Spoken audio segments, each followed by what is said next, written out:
nous, il demande des prières, des sacrifices, etc. Et c'est vrai de toutes les religions, y compris les grandes religions monothéistes. Et donc, à ce moment-là, je pense que c'est enraciné très profondément dans la vie. Maintenant, autant avec certaines personnes, je ne me prive pas de parler par exemple de la Bible. D'ailleurs, vous savez que Finkelstein, encore plus c'est un juif israélien, a écrit un livre sur la Bible où il montre que c'est un tissu de légendes qui n'ont aucune substance historique. Bon, j'aime bien discuter de ça, j'en suis persuadé. Je pense que historiquement c'est intéressant de penser que les évangiles ont été écrits 80 ans après l'existence de Jésus et que le Coran a été écrit que simplement 40 ou 50 ans après la révélation du prophète. Je pense qu'il y a une critique historique, qu'il faut qu'on le fasse à tête reposée, il faut qu'on le fasse dans les milieux de recherche universitaire, de savoir qu'il faut qu'on le fasse, mais ce ne sont pas des choses que je vais proclamer à un fidèle qui vit dans la conviction absolue de sa foi. Et surtout, s'il est musulman, moi je respecte en lui celui qu'on ne comprend pas, celui qu'on rejette, celui dont on défigure la religion, celui qu'on a humilié, celui qu'on a maltraité, et celui qu'on a parfois méprisé, alors que le mépris, c'est ce qu'il y a de plus méprisable, et voilà un peu de pollution. Donc, si vous voulez, tout ceci, ce sont des affaires très complexes, qu'il faut voir dans toutes leurs dimensions, et dans le fond, la seule chose que je demande, c'est un peu de réfléchir sur tout ceci, mais que la réflexion ne nous empêche pas d'avoir la réaction humaine de défense de l'humilié et de défense du calomnié. Voilà.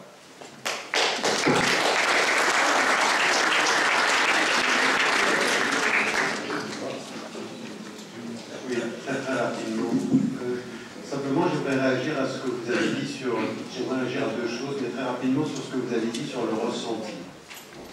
Parce que je crois que c'est vrai, on ne peut pas ne pas tenir compte du fait qu'il y a un ressenti. Maintenant, c'est celle-ci ma question, vraiment. Ma question, si on parle de la société plurielle, de la société des sujets, de la société de femmes et d'hommes qui s'éduquent à pouvoir vivre cette diversité, la reconnaissance du ressenti ne justifie pas le positionnement uniquement à partir du ressenti. C'est-à-dire qu'à partir d'un certain moment, il faut que nous travaillions tous. Je vous donne un exemple. Un citoyen français. Savez-vous où, par exemple, l'expression la plus peureuse par rapport à la présence musulmane s'exprime en France, dans les zones périurbaines? Savez-vous là où il y a le moins de musulmans, dans les zones périurbaines? C'est-à-dire que quand il y a moins de rencontres, quand on n'a que le média pour parler de l'autre, il fait davantage peur. Et qu'aujourd'hui, le ressenti d'une partie de la population française qui se dit « mon pays change, je ne reconnais plus mes rues, les couleurs ont changé, les tenues vestimentaires ont changé », ce ressenti-là, il faut le reconnaître pour ce qu'il est, des gens ont peur. Est-ce que ça justifie qu'on s'arrête à leur peur, ou est-ce que ça nous pose la question à tous, comment fait-on pour passer d'un ressenti que l'on subit à un ressenti que l'on dépasse? C'est là la vraie question. Et c'est vrai aussi pour les populations françaises de confession musulmane. C'est-à-dire qu'à partir d'un certain moment, je ne peux pas m'arrêter en disant « mais vous savez, votre sens de l'humour là, oui, mais bon, ça me blesse. » Ben oui, ça me blesse. Mais à partir d'un certain moment, c'est pas simplement le fait que ça me blesse qui pose problème du fait de celui qui le fait, mais de celui qui gère sa blessure. Aujourd'hui, il faut équiper les citoyens, tous, à dépasser ça. C'est ça que j'appelle la culture du sujet. C'est-à-dire comment on s'éduque à dire « ben oui, je le ressens ». Moi, je peux dire à quelqu'un, quand j'entends par exemple ce que vient de dire Edgar Morin, qui me dit « ton Dieu, c'est toi qui l'as fait ». Yo.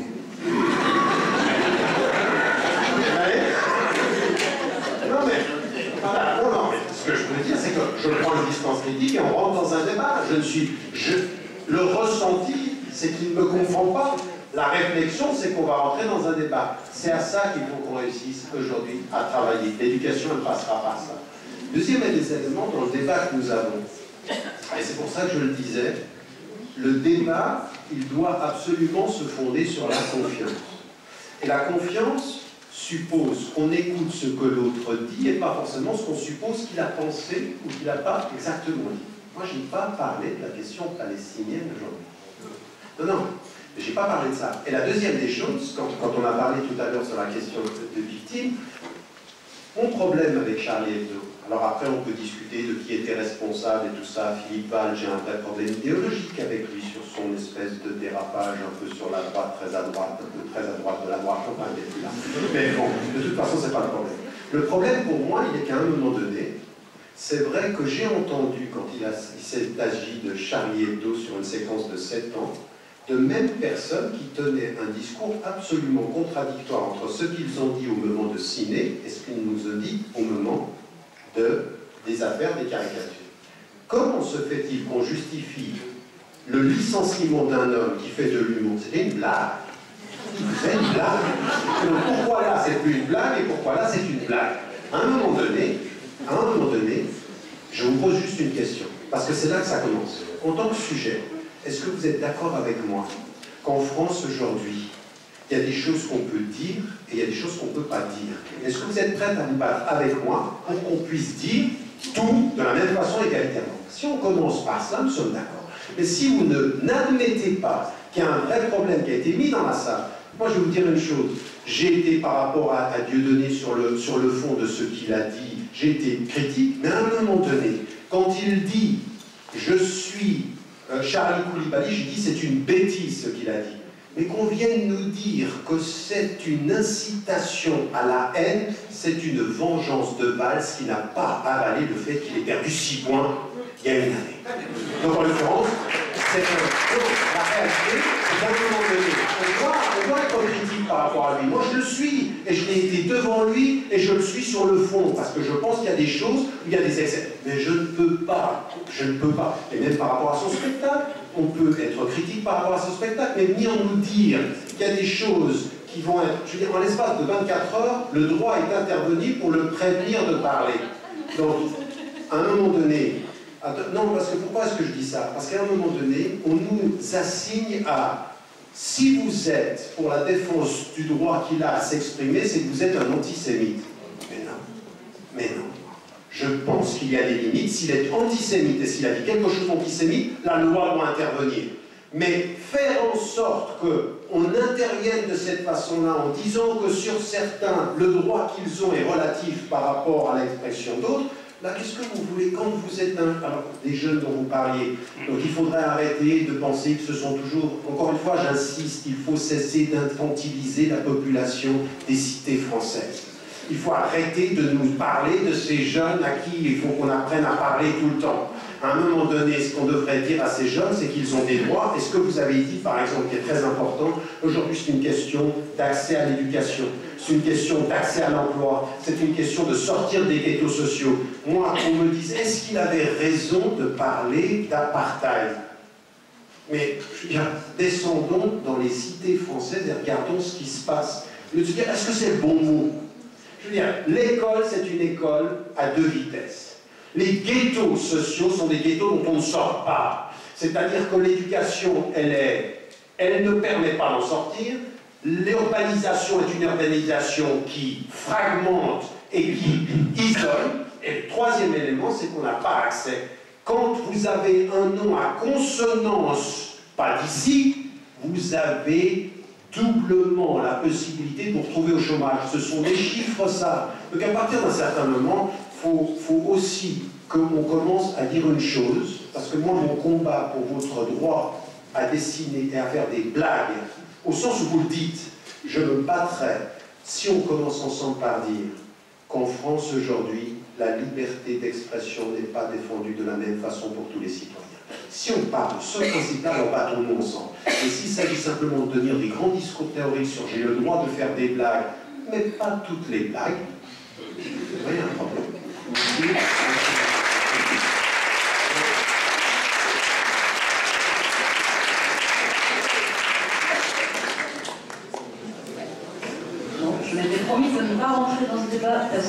suis pas quand même pas parmi égales, mais je vais essayer de rester là, monsieur.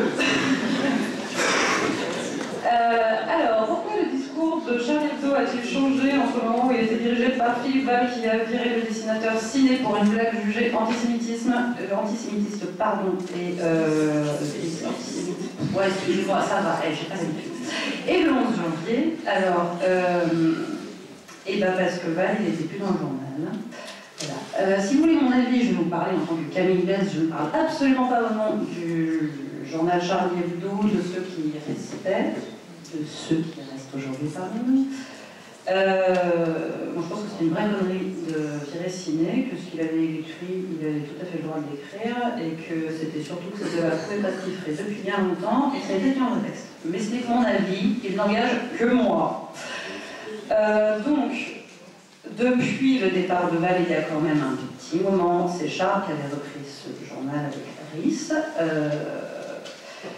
Charles, je suis désolée de répéter, était vraiment pas sur la ligne que Val, et notamment sur l'histoire du conflit israélo-palestinien. Bon, voilà, là-dessus, voilà pourquoi la ligne du journal a changé, et pourquoi on dit tout et ce contraire, c'est qu'en fait, ce ne sont pas les mêmes personnes, ce n'est pas la même équipe. Quand il y a dû donner, honnêtement, pareil, en fait, je suis Camille Bess, je suis une dessinatrice, je ne suis pas penseur, je ne suis pas politicienne, je ne suis rien du tout, je suis juste moi, je vais vous parler de moi, je suis très sympathique. Moi, je commence à vraiment me poser la question, effectivement, je comprends hein, que certains se disent ça suffit de poids de mesure. C'est un débat extrêmement compliqué. Au Danemark, justement, au Danemark et en Suède, ils se sont arrachés la gueule là, cette dernière année sur savoir où est-ce qu'on met la limite. Notamment en termes de racisme, parce que, enfin, excusez-moi de mettre le racisme et l'antisémitisme dans la licasse de la connerie, mais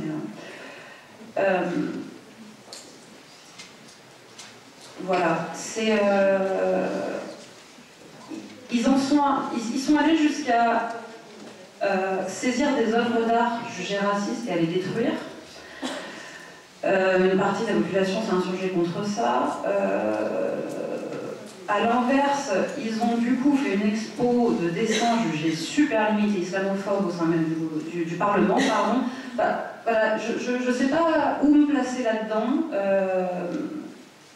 Et finalement, je finis par me dire que c'est peut-être le système ricain qui a raison et qu'il faudrait laisser tout ce petit monde dire ses horreurs et que la connerie mourrait d'elle-même. Je pense que Dieudonné dit des horreurs. Et je pense que cet acharnement médiatique lui profite énormément. Que là, pour le coup, se faire passer pour une victime, c'est bien pratique. Je pense qu'il devrait avoir le droit de dire ses horreurs. Peut-être que c'est pas contre la loi. La loi, finalement, est censée mettre des limites. Mais là, une fois de plus, je ne parle pas mon nom, je suis quand même extrêmement perdue sur le sujet. Et peut-être qu'en fait, limiter la liberté d'expression, et ben, c'est pas la bonne solution. Mais vraiment, j'en sais rien. Merci infiniment, Camille. C'est là, on va faire du débat et la complexité du débat. Jean-Baptiste, vous êtes parvenu. Dire un mot, faire attention au sens des mots quand même. Si on veut discuter entre nous et se comprendre, il faut que les mots aient le même sens.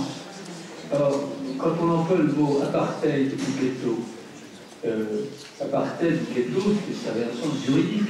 Un ghetto, c'était un endroit où on n'avait pas le droit d'aller, on n'avait pas le droit de sortir. L'apartheid en Afrique du Sud, on n'avait pas le droit d'épouser quelqu'un d'une race différente. C'était des termes juridiques. Lorsqu'on va utiliser le mot apartheid pour les quartiers, il parle non pas de réalité juridique, d'une interdiction, mais d'une situation de fait. C'est quand même pas pareil. Je pense qu'il faut faire attention au sens des mots. Voilà. C'est très important parce qu'on essaie de donner un peu de la force aux mots en le faussant un peu quand même. Voilà. Donc c'est une nuance, mais dans ces affaires-là, les nuances sont importantes.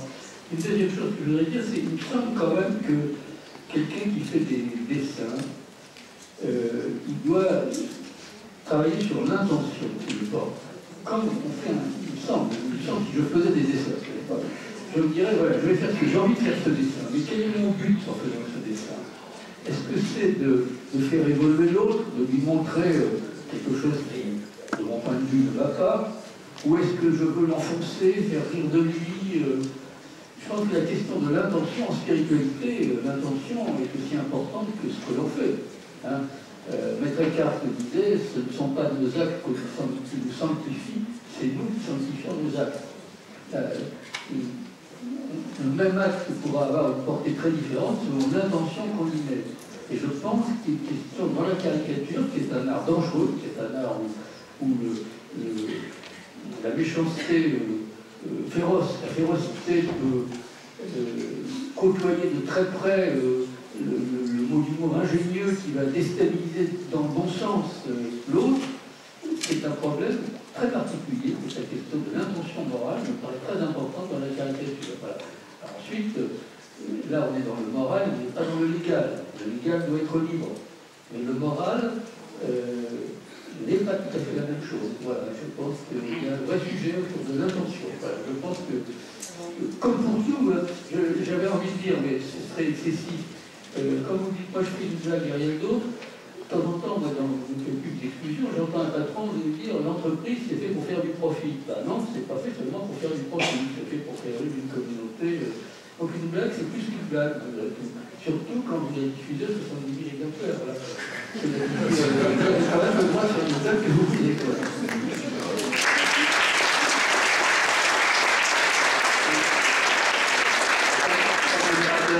Vous prenez tout de suite, il y aura 3 personnes que j'ai déjà identifiées. Il y en a une ici, une là, et puis dame au fond, voilà. Je sens pas ça. Une fois de plus, quand je fais un dessin, je m'adresse à mon lecteur qui a payé pour lire mon journal.